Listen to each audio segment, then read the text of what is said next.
오늘은 제가 처음 먹어보는 라면입니다. 한국적인 칼칼한 매운맛이 생각나서 틈새 라면 매운 김치를 끓였습니다. 너무 매울까봐 떡국떡도 넣어주었는데 냄새는 그리 매운 것 같지는 않습니다. 그래도 혹 몰라 위 보호를 위한 달걀도 넣어주었습니다. 결론은 아주 맵습니다. 잘 먹겠습니다.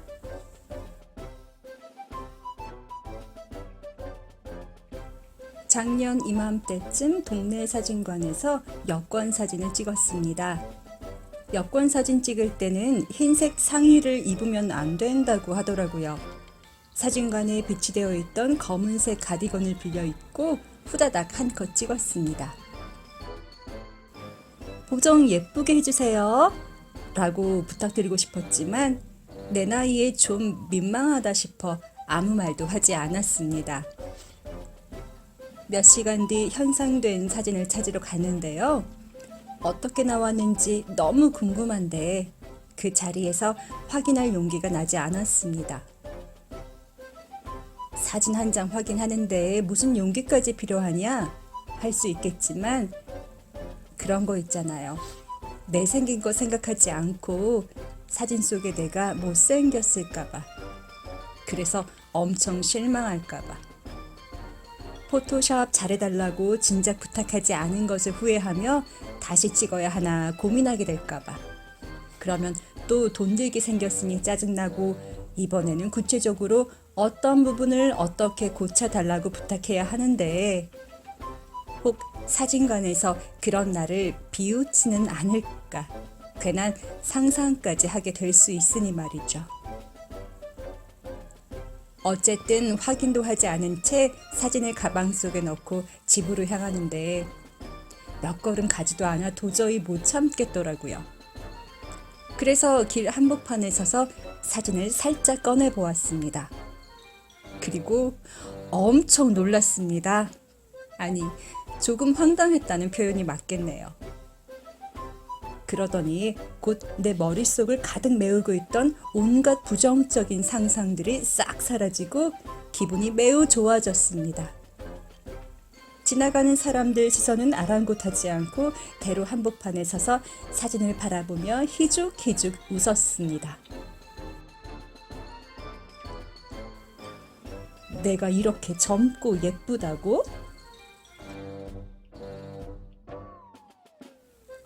널뚝한 얼굴형은 갸름해져 있고 주걱턱은 V라인처럼 보였으며 깊게 파인 팔자주름은 온데간데 없더라고요. 그뿐만 아니라 팬더 같은 눈 위의 기미와 검게 그을린 피부는 뽀얗게 변해 있었고 홀라당 깔진 양쪽 이마는 검은색 선으로 적당히 가려져 있었습니다. 자랑하고 싶은 마음에 사진을 핸드폰으로 얼른 찍어 가족들에게 보냈습니다. 누구야? 동생이 답해왔습니다. 너무 깎았네. 엄마가 보내왔습니다. 모르는 건 아니지만 그래도 사진 잘 나왔네? 라는 말을 기대했었는데 갑자기 불안한 마음이 들었습니다. 다른 나라 여행 갔을 때 입국 심사에서 걸리면 어떡하지? 비행기까지 타고 가서 입국도 못하고 다시 되돌아오게 될 수도 있는 일이었습니다. 제가 봐도 사진 속의 나는 좀 낯설었습니다. 어떡하지?